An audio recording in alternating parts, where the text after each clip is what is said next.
আমার তো এত টাকা জমানোর সাধ্য না রে বাপ। সাধ্য যদি না থাকে তাহলে জন্ম দিয়েছিলে কেন? আমাকে একটু সময় দে, আমি চেষ্টা করে দেখছি। আমি শেষবারের মতো তোমাকে বলে দিচ্ছি, এই কয়েকদিনের মধ্যে যদি আমাকে বাইক নিয়ে না দাও, আমি এই মুখ তোমাকে আর কোনোদিন দেখাবো না।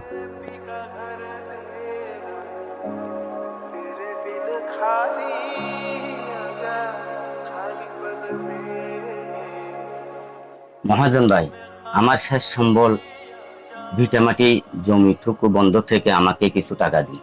ছেলেটা বাইকের জন্য ঘর ছেড়ে দেওয়ার হুমকি দিছে। আমি দিনরাত পরিশ্রম করে খাটুনি খেটে কষ্ট করে আপনার টাকা পরিশোধ করে দেব, তবুও আমাকে কিছু টাকা দেওয়ার ব্যবস্থা করবেন।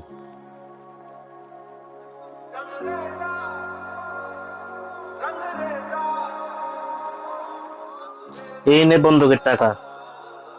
শোন করিম, নির্দিষ্ট সময়ের মধ্যে এই টাকার সুদ আসল দিতে না পারলে তোর এই ভিটে মাটি তোর থাকবে না।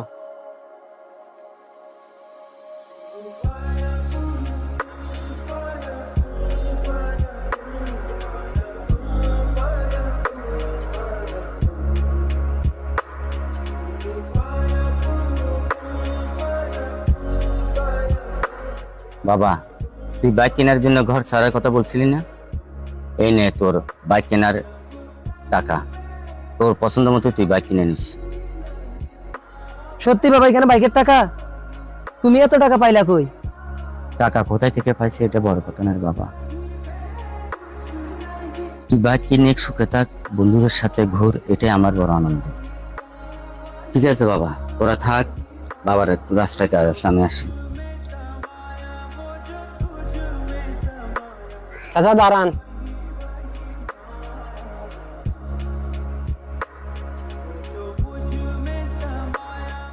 অপু তো টাকা পেয়ে খুবই আনন্দে, কিন্তু আপনার তো এত সামর্থ্য নাই।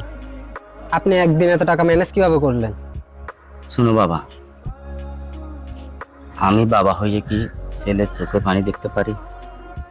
অপু বাইক কিনে না দিলে ঘর ছেড়ে দিতে বলছে, আমি এই জমি দিয়ে কি করব? তাই আমার শেষ সম্বলটুকু বন্ধক রেখে এই টাকাগুলো নিচ্ছি।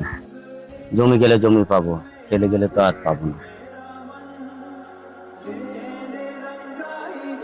অপু, তোকে একটা কথা জিজ্ঞেস করি, তোর আব্বা তো সামান্য কৃষি কাজ করে, একদিন এত টাকা কিভাবে ম্যানেজ করলো? আরে দূর, এত টাকা কিভাবে ম্যানেজ করছে এটা আমি জেনে কি করব? টাকা পাইছি বেশ, কাল সকালে শোরুমে যাব, নতুন একটা বাইক কিনে আনবো। তুই আসলে একটা অন্ধ অপু।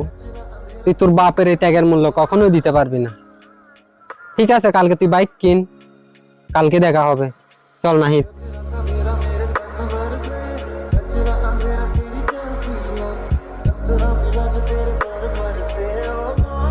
অপু, এ অপু, বাসা থেকে বের হ।